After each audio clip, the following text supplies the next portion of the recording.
Hey everyone, welcome back to Clinical Physio. I'm Khalid Maidan, and today we're going to discuss a really interesting topic. Does subacromial impingement still exist? I'm going to take you through some anatomy, some key pieces of research so that we can answer this question and help you in your clinical practice. So if you enjoy this video, we'd be really grateful if you could like this video and subscribe to the channel for all our best content. But otherwise, if you're ready, let's jump in. So, subacromial impingement, a diagnosis previously given all the time by physiotherapists, by doctors, by orthopedic surgeons all around the world.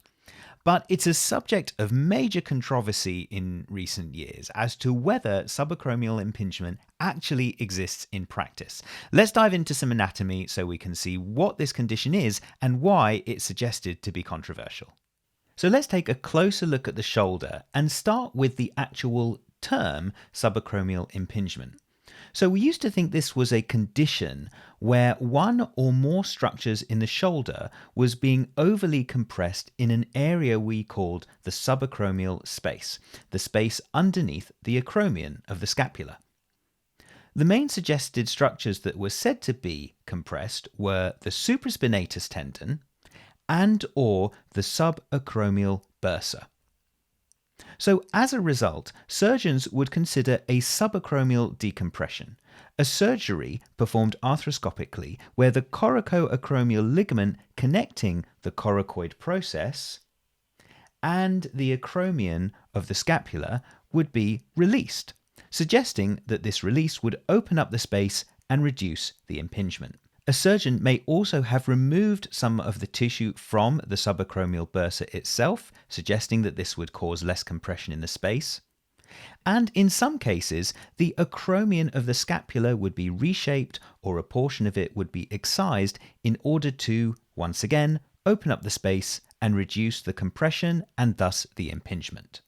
So we used to find that surgeons would be performing this surgery on their patients, but the results weren't that great, and we were seeing more and more that patients were having subacromial decompressions, but then complaining later down the line that their symptoms were still as irritable as they were before their surgery. This prompted a major piece of research from Beard et al. In 2018. Let's have a look at it. So Beard et al.'s landmark piece of research was completed in 2018 and was known as the Seesaw Trial, CSAW, where Seesaw stood for Can Shoulder Arthroscopy Work. This was a multi-center trial involving 32 hospitals and 51 surgeons across the United Kingdom. The researchers split patients involved in the study into 3 groups. The first group included patients who had an arthroscopic subacromial decompression, as we discussed in the anatomy section.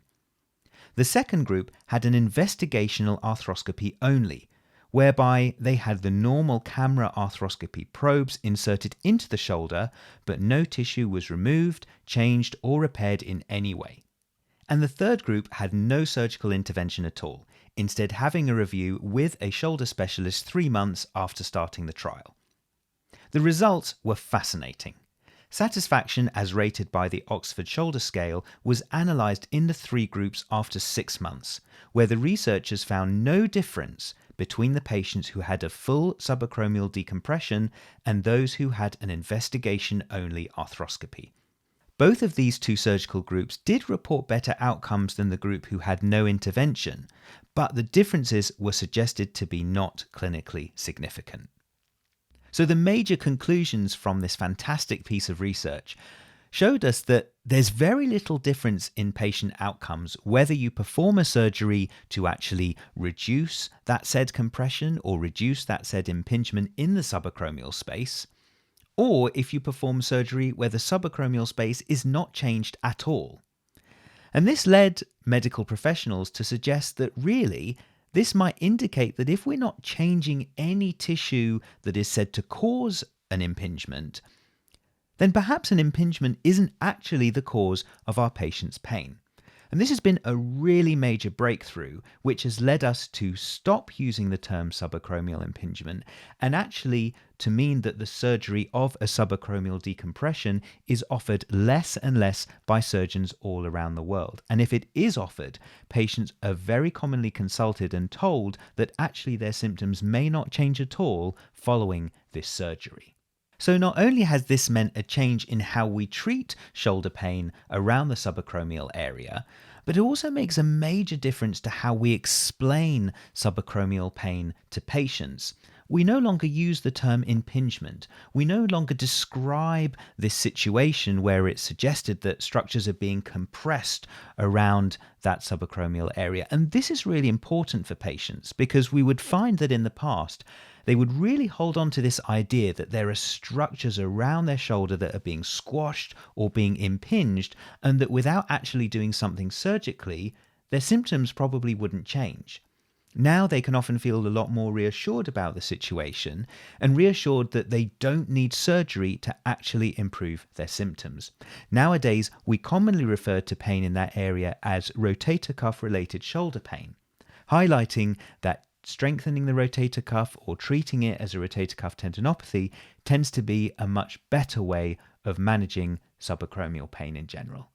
So everyone, I really hope you've enjoyed this video and that it's given you some real things to think about regarding the term subacromial impingement. And if you'd like to see more of our content, then please head over to our social media accounts, for example, our Instagram account @clinicalphysio and our website clinicalphysio.com, where we have all the best content to share with you from the Clinical Physio team.